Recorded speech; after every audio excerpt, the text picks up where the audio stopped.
welcome to Vantage this week, a show where we recap the highlights of the week gone by. In West Asia, Israel is planning its next move. The soldiers are ready, tents have been set up.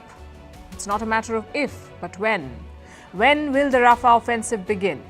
Meanwhile, opposition to Israel is growing, especially in the United States. In American universities, the US has even arrested students who want peace, prompting India to issue a rare rebuke. In the UK, Rishi Sunak just got a win. His flagship Rwanda Bill has become law. Sunak says he will begin deporting people by July. Will this change his political fortunes? And speaking of change, a big one is underfoot in India, a change in the way we measure feet. India crunched the numbers and has come out with a new shoe size system. It's called BHA. We've all this and more on Vantage this week. Let's get started.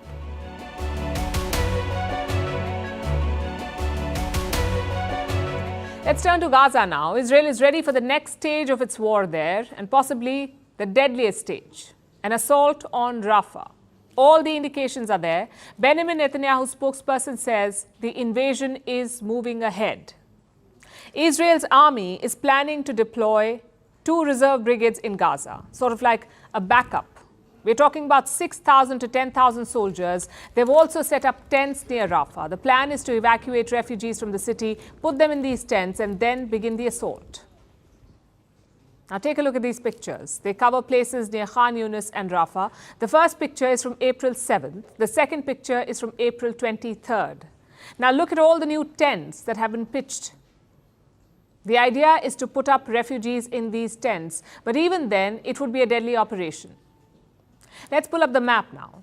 Rafah is located in southern Gaza. More than 1 million people live there. Most of them are refugees. And if Israel attacks, they have nowhere to go.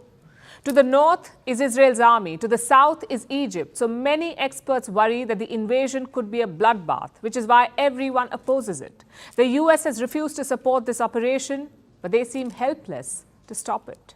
President has spoken to it, and we've had very detailed discussions with the Israelis as recently as last week by secure video to talk through not just our concerns, but our view that there is a different way to go about dealing with the Hamas threat in Rafah and succeeding in ensuring the long-term defense and security of Israel. Egypt has a lot at stake here. If fighting breaks out, Gazans will flee south. And south of Rafah is Egypt. So Cairo is worried about a spillover, and they have warned Israel against attacking Rafah, even hinted at suspending their peace deal. And this is very important. Israel and Egypt signed a treaty back in 1979, and Egypt became the first Arab nation to recognize Israel, 1979. It also agreed to demilitarize the Sinai Peninsula. And this was a big deal for Israel. Since Sinai had no soldiers, Israel could focus elsewhere, like on the Hezbollah in the north, or the West Bank, or on Iran, because they knew that their southern flank was safe. But now Egypt is having second thoughts. Some officials say Cairo could suspend the peace agreement, meaning Egypt could remilitarize Sinai, and Israel is worried about this. Reports say top Israeli officials visited Cairo on Wednesday. They discussed the Rafah plan with Egypt. Apparently, the invasion will be slow and gradual. Israel may not go in all guns blazing. Instead, they will go neighborhood by neighborhood. But remember, we're talking about war here. Even the best of plans may not work out. So Prime Minister Benjamin Netanyahu is taking a big risk. The US does not want him to invade. Egypt does not want him to invade. Yet he is going ahead. The question is why? Israel says Rafah is home to 6 Hamas battalions. That's 6,000 fighters. So Netanyahu says we have to enter Rafah. We have to defeat these Hamas fighters. If not, Hamas will regroup. Well, that's the military argument.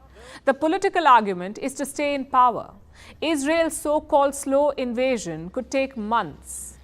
First, you have to set up refugee camps. Then you have to evacuate people. And finally, you have to move in. And all of this could take a long time. Which also means that Netanyahu will not have to step down. It means more pain for people in Rafah. On Wednesday night, there was another airstrike. It killed 6 people and injured several more. Look at what the Israelis did to us. They destroyed our homes. They destroyed us. We can't get out. They say they want to enter Rafah. Where do they want to take us? Where? These airstrikes are like warning shots. Israel is basically telling the people it's time to leave. Leave the city before the assault begins. But evacuations will not prevent bloodshed. If Israel is right, there are 6,000 Hamas fighters in Rafah. They will not surrender without a fight. And who will be caught in the middle? The people, the refugees in Rafah. So the military consequences would be huge. And the political ones could be even bigger. If there is a massacre in Rafah, global sentiment will harden, the kid gloves may disappear, even countries on the fence may criticize Israel. Plus, it could endanger years of diplomatic hard work. The peace deal between Israel and Egypt has survived a lot. 2 intifadas, wars with Lebanon, and the Arab Spring. They survived all of it, but Netanyahu's Rafah invasion could unravel it. And with it, hopes of Arab-Israeli peace.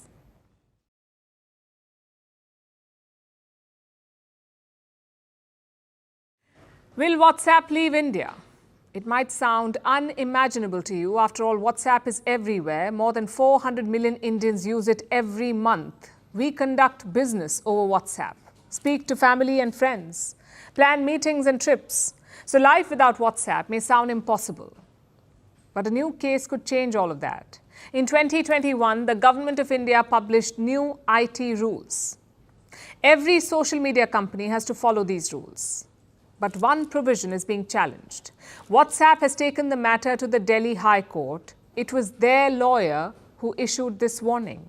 He said in court that WhatsApp could leave India. So what exactly is this provision in the IT rules and why is it so controversial? The IT rules talk about the first originator of information. Say there's a piece of fake news or a hate message on WhatsApp. Under the IT rules of India, WhatsApp must trace where this message came from, who drafted it first. And this person or account is called the first originator. Now, who can force WhatsApp to do this? Any court or competent authority. The idea is to ensure that fake news does not cause trouble, that the real culprits are traced and punished. But WhatsApp has flagged an issue. The messages you send on WhatsApp are encrypted, so only 2 people can read them, the sender and the receiver. Not even WhatsApp knows what you have sent, so the company says we cannot follow these IT rules. To find the originator, we must break encryption, and breaking encryption equals breaking privacy. At least that's what WhatsApp is saying. What about the government of India? In the past, the IT ministry has rejected this argument. They say the likes of WhatsApp already mine user data, so they cannot claim to be guardians of privacy. Well, it's a fair point. But the question is, will the court agree? Similar petitions have been filed across the country. All of them have been clubbed together at the Delhi High Court. They will start hearing the case in the month of August. Now, this is a very complicated issue. On the one hand, you have the right to privacy. The Supreme Court has said it's a fundamental right. On the other, you have national interest. What if fake news affects public order? What if it leads to social unrest? What if it targets children? Surely there must be accountability. Courts have said that fundamental rights are not absolute. There must be reasonable curbs. The question is, do the IT rules satisfy that yardstick, or does the risk outweigh the benefit? That's one question the courts must consider. Secondly, do other countries do something like this? The judge put this question to WhatsApp's lawyer. He said, there is no such rule anywhere else in the world. Some countries did try, like the FBI in the United States. They asked Apple to unlock iPhones belonging to suspects, but Apple denied. It led to a huge legal showdown in the US. So India's rules are one of a kind, which is why it was always going to be a very consequential lawsuit. And WhatsApp has just raised the stakes. Let me quote from what their lawyer said. This is the WhatsApp lawyer. He said, as a platform, we are saying, if we are told to break encryption, then WhatsApp goes. We will have to keep a complete chain of messages, and we don't know which ones will be asked to be decrypted. It means millions and millions of messages will have to be stored for a number of years. So WhatsApp is building a strong case, and they're looking to fight this out. The question is, what happens next? Let's assume that the court sides with the government of India. It says WhatsApp must break encryption. then the company has two choices. One, it can comply with the order, but chances are it will open the floodgates. Countries across the world will then draft similar laws, and they too will ask WhatsApp to break encryption. And if it's WhatsApp today, it could be Apple and others next. Which brings us to the second choice for WhatsApp, the choice to leave India. But will WhatsApp really abandon its biggest market? They make around $1 billion from India. Can the company just walk away from that? Like I said, the stakes are pretty high in this case. Courts and governments around the world will be watching this.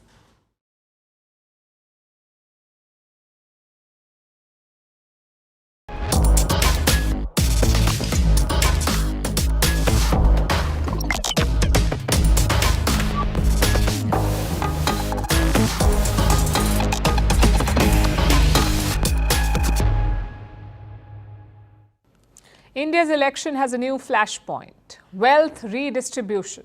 Looks like everyone is talking about it, the Prime Minister, opposition leaders and political commentators.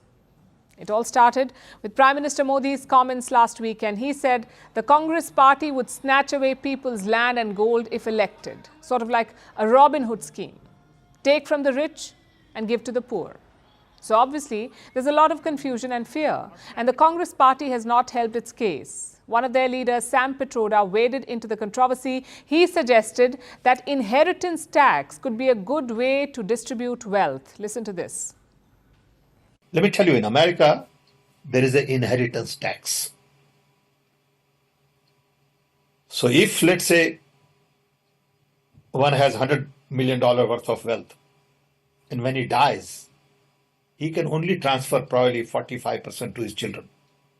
55% is grabbed by government. Now, that's an interesting law.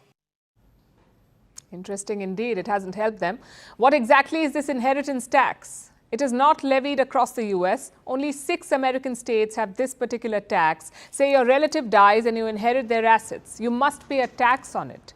The rate may vary from state to state. It's just 1% in some states, but it can go up to 20% in others.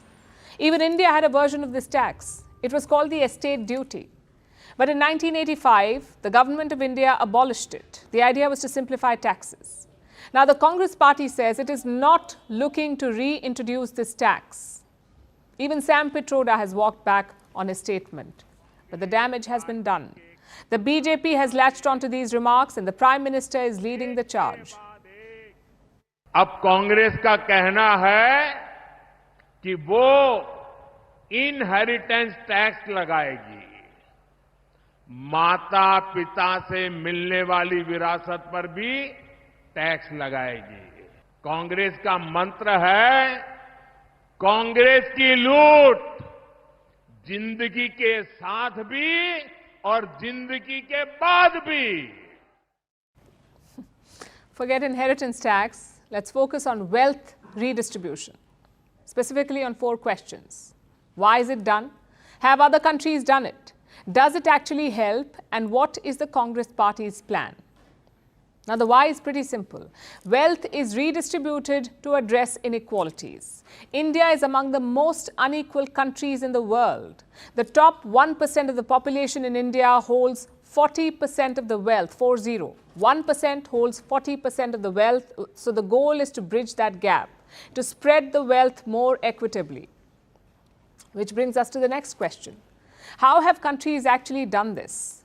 Well, some have taken the extreme route, like the Soviet Union. After the revolution of 1917, rich people became enemy number 1 in Soviet Russia. They lost their homes, land, and money. Some of them also lost their lives. The Soviets took over most private land and enterprises, and China tried something similar. After the revolution, the Communist Party of China redistributed land. Around 40 million hectares were taken away, and this land, 40 million hectares, was given to over 300 million people in China. In fact, even India has tried this out. After independence, landlords dominated rural India. They owned most of the land. The people who cultivated this land had no rights. So the government introduced land reforms. Limits were placed on how much land a person or family could own, and the excess was redistributed. But those were different times. The society and the economy had a colonial legacy. Today, redistribution happens very differently. It happens mainly via taxes. In the US, for instance, there is a chorus to tax the super rich. That's actually a form of redistribution. Take more money from the rich, give it indirectly to people who need it, maybe through subsidies or loan waivers. And here in India, we have a system of progressive taxes. More income equals more taxes. Again, this is redistribution, but on a small scale. Countries in the Nordic have perfected this. They have among the highest tax rates in the world. They also have the least inequality, the Nordic countries. Which brings us to the third question. Does it actually work? Well, economists are divided. Some say billionaires should pay more. India had just one billionaire in 1991. It had more than 162 billionaires in 2022. So the argument is the super rich should pay more taxes. But others disagree.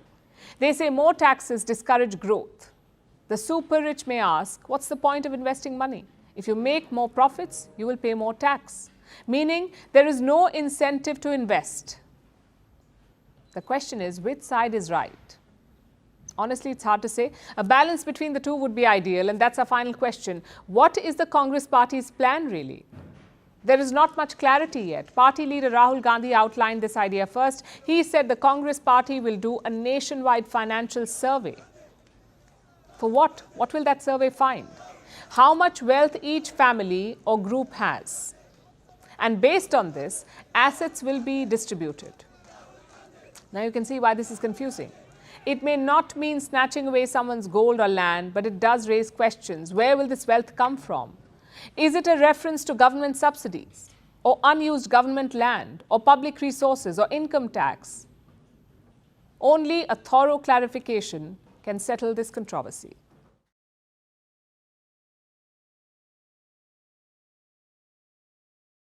Have you played Uno? If you have, you must know the Uno reverse. It's a special card in the deck. It basically changes the direction of play.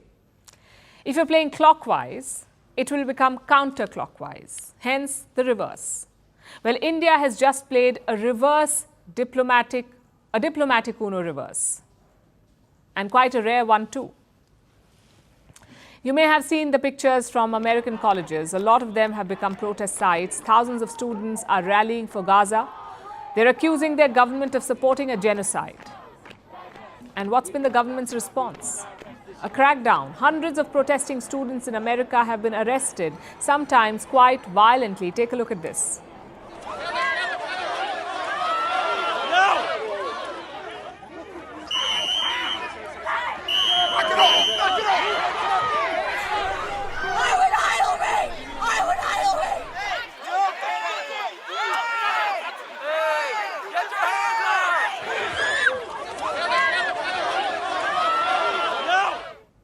All of this was happening in the United States of America. Now, normally India would not react to something like this. We do not sanction countries, we do not comment on internal matters, and we certainly do not advise. But this time, India has broken that policy.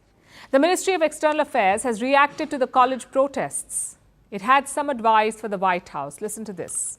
In every democracy, there has to be the right balance between freedom of expression, sense of responsibility and public safety and order. Democracies in particular should display this understanding in regard to other fellow democracies. After all, we are all judged by what we do at home and not what we say abroad. Those last lines are very significant. Let me repeat that for you. Democracy should display understanding in regard to other democracies. After all, we are judged by what we do at home and not what we say abroad. There's no room for doubt there. India is clearly talking about the United States of America. Who else lectures abroad and cracks down at home? But notice the language. New Delhi has not criticized America's handling of the issue, nor has it expressed concern. Instead, India has served a reminder to Washington. We understand the need for public order. Hope you understand the same in India. And this is a significant policy change for New Delhi, sort of like a tit for tat. You comment on our domestic matters, so we are commenting on yours. It doesn't weaken or change the bilateral relationship, but it does send a message. Just think back to 2020, the US was gripped by the Black Lives Matter movement. An unarmed black man had been killed by police officers in America. There were protests and there were riots in American cities. But New Delhi said nothing. You had comments from European capitals, comments from China, but nothing from India. Same when the US Supreme Court cancelled abortion rights. Criticism came from around the world, but India said nothing because that was New Delhi's style. Do not make unsolicited comments, only react when India is targeted or defamed. Like when US reports questioned freedoms in India, or when rights agencies talked about Indian secularism, then India would hit back. But this one is different. These college protests have nothing to do with India. The students are calling out President Joe Biden, the US president. They do not have any beef with India. Yet the ministry has reacted. The question is this the new official policy? Will we also see comments on other issues, like the condition of migrants in Europe, or the crackdown in Hong Kong, or the genocide in Xinjiang? I guess we'll have to wait and see. But one thing is quite clear, India's tone has become harsher. And this change can be seen right at the top. From Foreign Minister S. Jaishankar, he recently talked about the Western coverage of Indian elections. This is what he said. Yes, I get a lot of these noises from the Western press. And if they criticize our democracy, it's not because they lack information. It is because they think they are also political players in our election. That is the reason.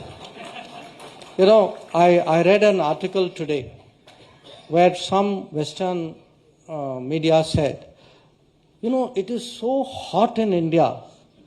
Why are they holding elections at this time? Now, I read that article and I wanted to say, listen, in that heat, my lowest turnout is higher than your highest turnout in the best weather. Again, notice his tone. The idea here is not to antagonize others. The idea is to make them understand. Unsolicited comments are not welcome. Just look at all the times America has commented on India's issues, the farmers' protest, the new Citizenship Act, and of course, the general commentary on human rights. The US never tried to understand the nuances. They saw, they reacted. But now Washington has got a taste of its own medicine. Let's see how they respond to it.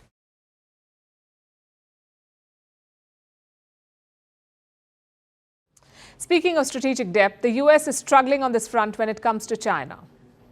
So they've dispatched their latest emissary to manage ties. Secretary of State Antony Blinken, he's visiting China this week. It's a 3-day trip. It has 2 stops, Beijing and Shanghai. He may have a meeting with President Xi Jinping, although it won't be a pleasant conversation because China is ready with a long list of complaints, and it starts with Taiwan. Listen to this. We resolutely oppose it. We urge the United States to take concrete actions to honor its commitment and to not support Taiwan's independence and to stop arming Taiwan in any way. What is China protesting about? A spending bill that US lawmakers have passed. It was passed just before Blinken landed in China. And what does the bill say? The US is giving military aid to Taiwan, $8 billion of it. Obviously, Beijing does not like that. Then there is TikTok, the Chinese app. Washington may ban it. And they're also threatening to sanction Chinese banks over their business ties with Russia. So a lot of flashpoints. Blinken is set to face the proverbial firing squad. China's tone is combative and aggressive. 2 days ago, before Blinken's arrival, they released this video. The Chinese released the video showing off their nuclear power. This video features a Chinese nuclear submarine firing a ballistic missile on the high seas. And what kind of missile is this? It's called the JL-2. China unveiled it in the year 2019, and the US sees it as a threat because of its range. If deployed at the right location in the Pacific, this Chinese missile can target the US. It can target the entire western half of America, including high-profile targets like Hawaii and Alaska. Now, we do not know if this was a recent test or if China is just using an old video here, but the message they're trying to convey is quite clear.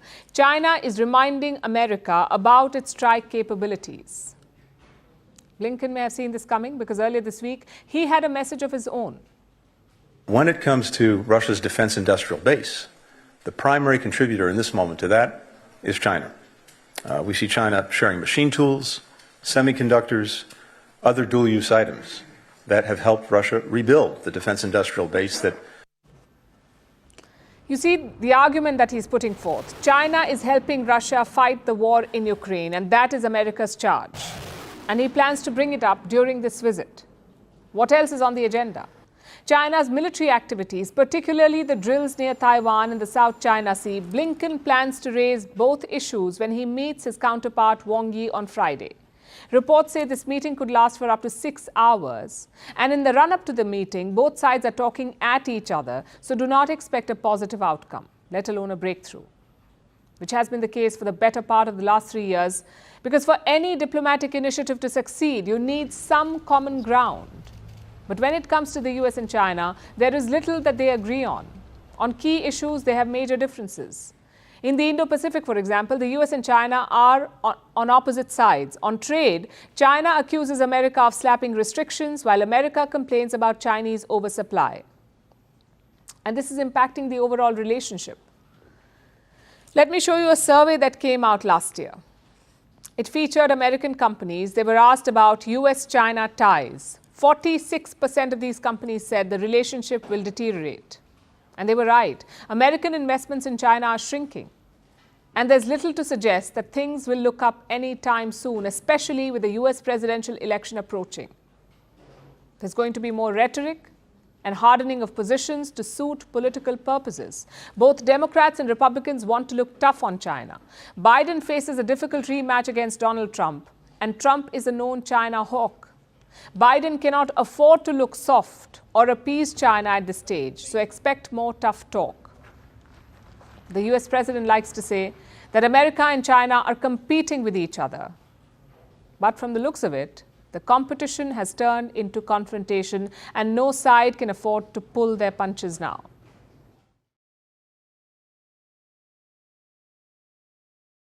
In 2017, Saudi Arabia announced NEOM, a mega city built in the middle of the desert. It was supposed to be a futuristic, car-free utopia, but looks like the project is running on fumes. Do you know why? Because NEOM has a $500 billion price tag. It's too much, even with all that oil money, $500 billion.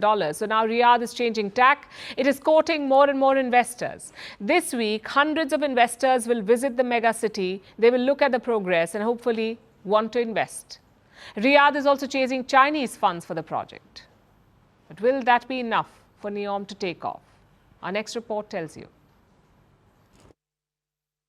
Mirrored skyscrapers, flying taxis, billions of trees, glow-in-the-dark beaches, a fake moon.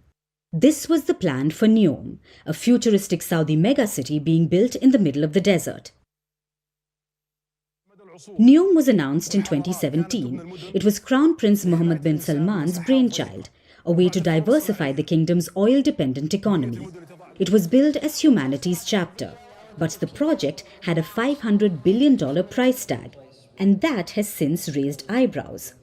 Architects questioned its viability, while investors questioned the cost. And the project hasn't made much progress. In 2022, MBS unveiled the line, which will run a 170-kilometer straight line through the desert. It was expected to be 33 times the size of New York City. MBS said by 2030, its population would exceed 1 million. But reports suggest otherwise.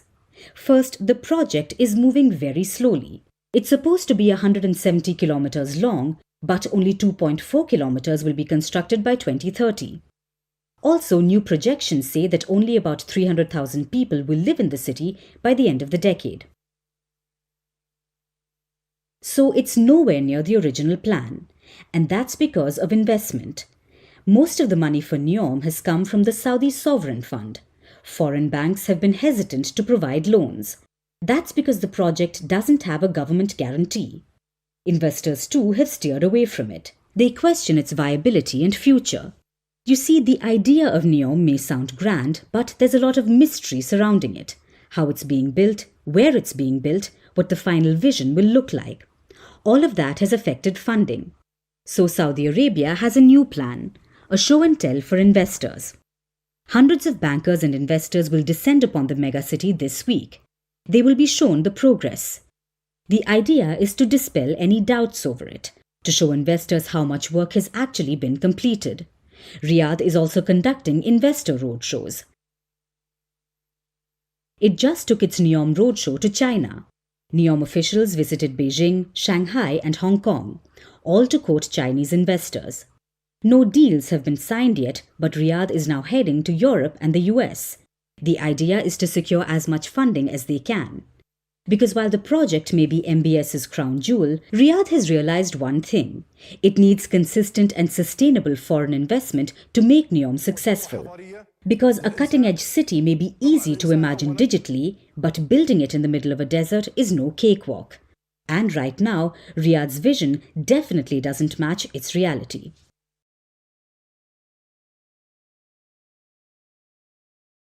Our next story is from the UK, where Prime Minister Rishi Sunak has won a major battle. The British Parliament has finally passed the Rwanda Bill. It's a controversial law. It allows the UK to deport asylum seekers, packing them off to Rwanda, a country in East Central Africa. The British Parliament has passed this law. Now it awaits the monarch's approval. When King Charles III signs it, the law will come into force. So what does this really mean?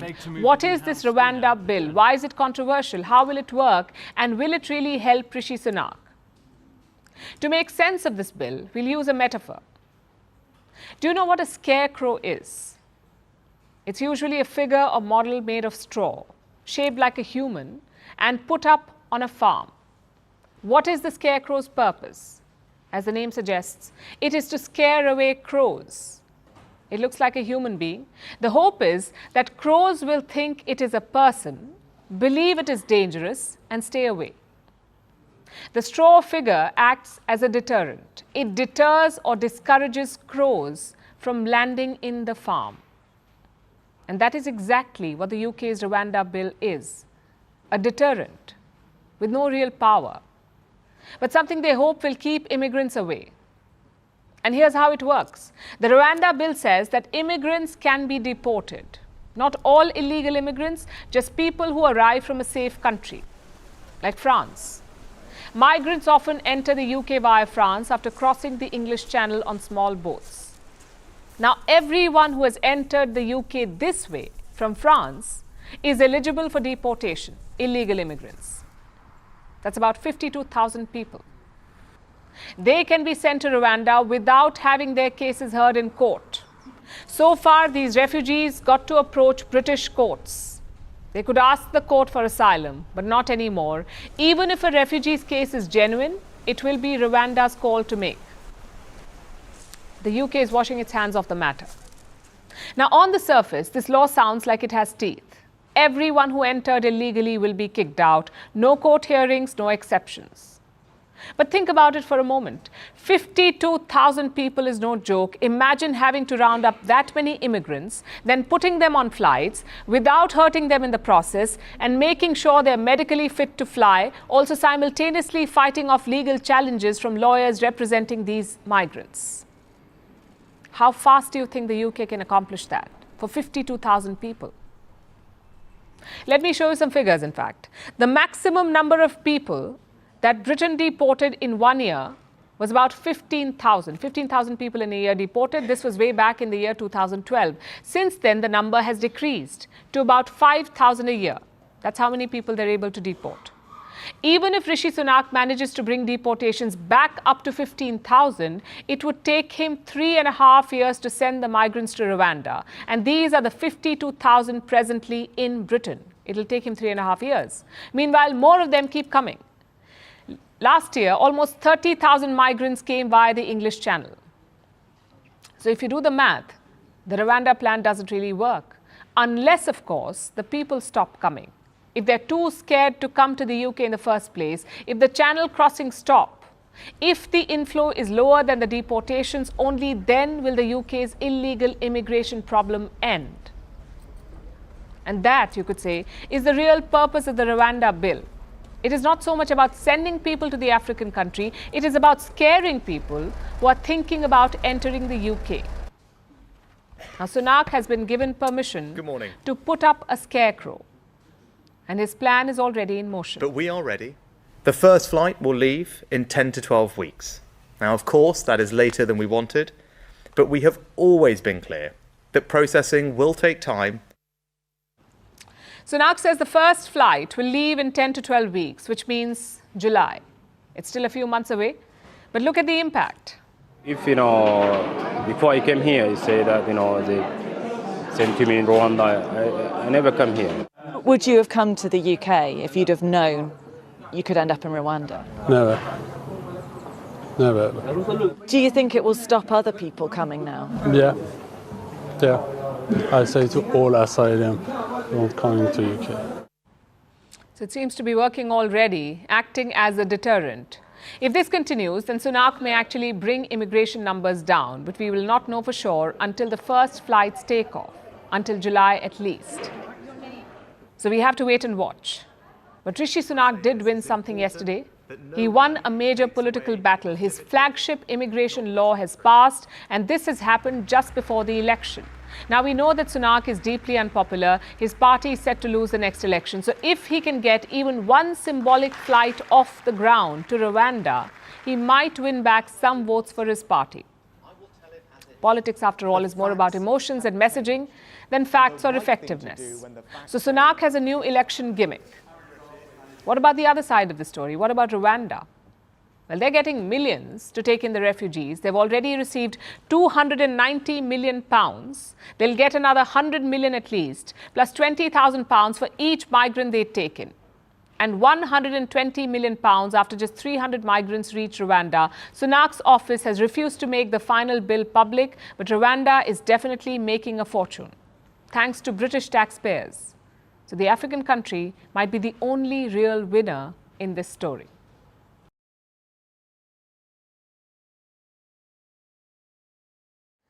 Now we turn to Namibia. It's a country in southern Africa, home to about 3 million people and apparently billions of barrels of oil. A new discovery has been made there by the Portuguese energy company Galp Energia. They say they found huge oil deposits off the coast of Namibia. How huge? About 10 billion barrels. This is the latest oil discovery in offshore Namibia this year. A few months ago, other energy giants struck oil as well. Britain's Shell and France's Total Energies. Everything put together, Namibia is now estimated to hold at least 21 billion barrels of oil, which might give it the third largest oil reserves in Africa after Libya and Nigeria, and 15th largest in the world. And this may just be the beginning. These latest discoveries have all come from here, the Orange Basin. It's located near Namibia's southern coast, near South Africa. The entire region is being explored by energy giants from around the world. These firms have carved up the area and they are frantically searching for oil. So far, Shell, Total and now Galp have struck oil, but America's Chevron is also in the hunt. So are Australia's Woodside and South Africa's Rhino Resources. So we may keep hearing about new discoveries, and Namibia may become the next big thing in oil. Because the Orange Basin is just one area being explored. There are a number of other potential hotspots, both offshore and inland. So in some time, Namibian oil may be fueling all our vehicles. But it'll take years for that to happen, probably decades, because what you're seeing right now is the initial phase, the exploration. That's almost the easy part. After that, the oil needs to be drilled, sold and transported. It will take years to set up that infrastructure. The initial batch of Namibian oil won't flow till at least 2029, so at least another 5 years. And that is what analysts are predicting. And even then, it will start off as a trickle. By 2035, it is expected to produce 380,000 barrels a day, 380,000 barrels per day, which doesn't really compare to major oil-producing nations. Look at the numbers from December 2023. The US produced 13.3 million barrels of oil. Russia, 10.1 million. Saudi Arabia, about 9 million. So even if Namibia exceeds all expectations, oil output may just cross 1 million barrels per day initially, which makes it a promising new entrant, but not a major oil exporter. That also means expectations should be tempered. The discoveries in Namibia won't bring down your petrol prices, not for the next few decades at least. And they also won't turn the country rich overnight. It won't suddenly become the next Dubai or Saudi. That takes years of expansion, and Namibia will also have to avoid corruption. The country's oil fields are being explored by foreign companies, Shell, Total, Galp and all the others. Galp controls 80% of the new fields it discovered.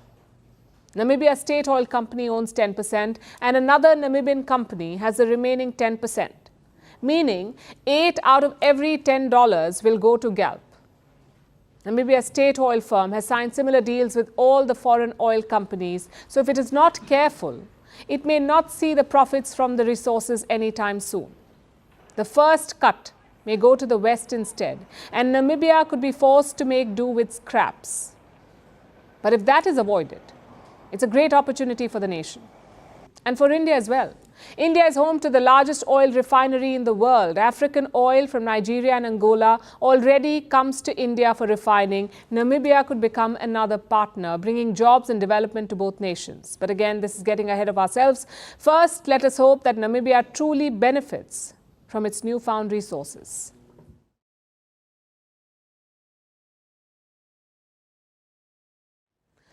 Our next story is also about India. Indian spices are in a hot soup, pardon the pun. But 2 Indian spice brands are under the scanner in Hong Kong and Singapore. That's MDH and Everest, both quite popular brands in India. Apparently, their spices contain ethylene oxide. And what is that? It's a carcinogen, a cancer-causing substance often used in pesticides. India has banned its use in food items. So what is it doing in these spices? Are they harmful for your health? And what is India's food safety body doing about it? Our next report tells you. Spices, they are the heart and soul of Indian cooking. A staple of every Indian household. Crucial to the country's culinary identity. No Indian dish is complete without spices. But are the spices you buy up to the mark? Can they cause cancer? 2 Indian spice brands are under the scanner, MDH and Everest Masala. They're quite popular in the country. Their spices were recalled in Hong Kong and Singapore. This was after their food safety bodies flagged them. They say it contains ethylene oxide, a pesticide that's unsuitable for human consumption. So which spices have been flagged? There's MDH's Madras curry powder, MDH sambar masala, MDH curry powder and Everest fish curry masala. All 4 of them have been banned. It started with Hong Kong's CSF, or the Centre for Food Safety. The body collected samples from 3 stores. This was for regular testing. Ethylene oxide was found in the samples. The stores were asked to stop selling the products.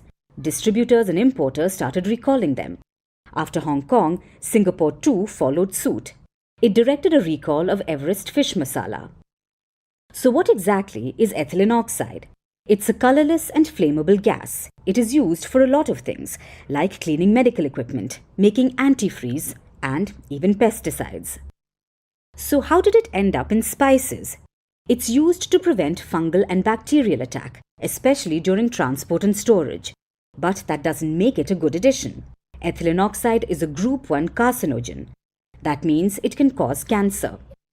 In 2011, the European Union banned the use of ethylene oxide in food products.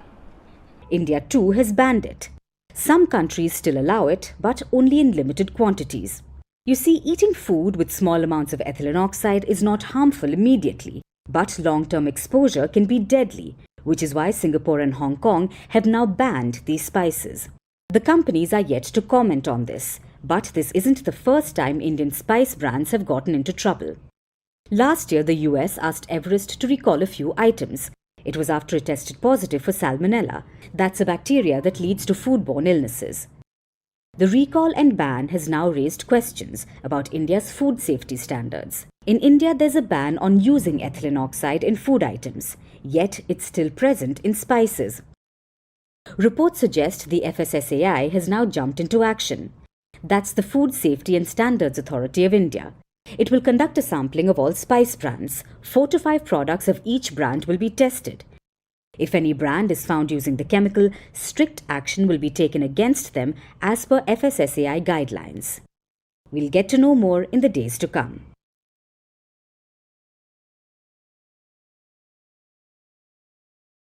Back in 2022, India made an important statement. Europe's problems are not the world's problems. India pointed to a Eurocentric world which is going out of fashion. But this is not just in terms of diplomacy, it applies to fashion as well, because India is gaining freedom from another Eurocentric idea: body sizes. Let's look at footwear. Before independence, Indians were rarely a priority for data collection, let alone data on shoe sizes. So the British simply introduced UK footwear sizes in India. And among other things, colonization ruined shoes for the nation.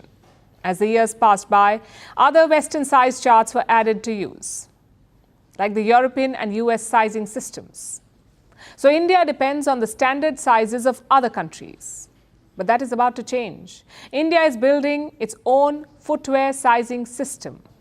It will be called BHA, as in the Hindi letter BH, to represent Bharat. It is expected to be implemented as early as next year, and once that happens, it aims to replace Western sizing systems in India. No doubt it has big shoes to fill. But why does India need its own footwear sizes? Between 2021 and 2022, India conducted a survey, a feet survey. 3D foot scanning machines were deployed to understand the size, dimensions, and structure of an average Indian foot. And here's what the survey found. Indian feet are wider than that of Europeans or Americans, so footwear based on their sizes is narrow in shape.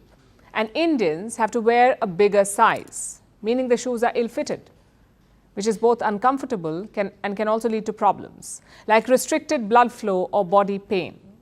As for the elderly or people with health problems like diabetes, it is not just an inconvenience, it can also cause potential injuries. Now, with this survey, India has gotten its foot in the door. It has the data.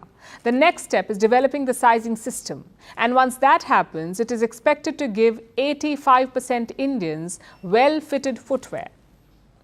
Now, this is good news for both customers and manufacturers. India is the world's most populous nation. An average Indian owns 1.5 pairs of shoes. India is one of the biggest markets for shoes as well. So this sizing system, BHA, could actually be a big money maker. It could cut costs. About 50% of footwear ordered online is rejected by customers. 50%, almost half. That is half, in fact. Mostly because the shoe does not fit. The Indian size system could curb this problem. Plus, manufacturers will need to develop fewer sizes. So a lot of advantages here. But while we wait for the other shoe to drop, that is the Indian shoe size system, to disrupt the market, know that shoes are not the only ones with an issue. We have the same problem with clothes. Have you ever gone shopping and come back with guilt because the clothes do not fit?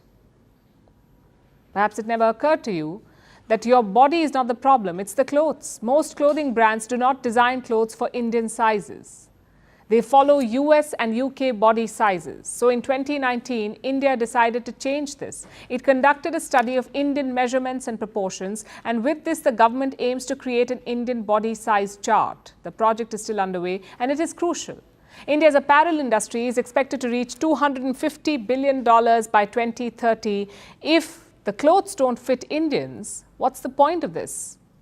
Now, developing sizing charts will not be an easy feat. Standardized charts by the UK and the US were devised in the early to mid-1900s, and they went through a lot of trial and error. Today, reportedly, about a dozen countries in the world have their own sizing charts. And this includes Asian countries like Japan, China, and South Korea. They've broken free of Western sizing shackles. Now, India is on the same path with its own shoe size system. Hopefully, it will hit the ground running.